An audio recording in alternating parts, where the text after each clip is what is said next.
que foi? Sódio. O quê? O que você tá fazendo aqui? Ah, eu que te pergunto. Por quê? Você tá aqui no banheiro feminino?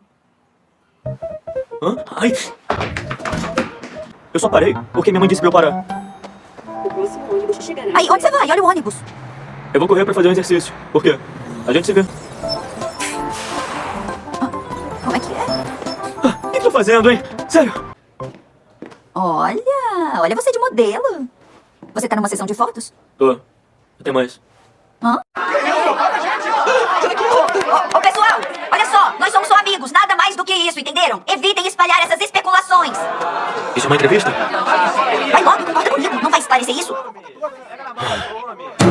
Gente! Quem fala bobagem na minha frente vai se ver comigo. Pronto. Eu simplesmente não entendo. Obrigada por falar isso. Quis dizer que você é feia igual. Ai,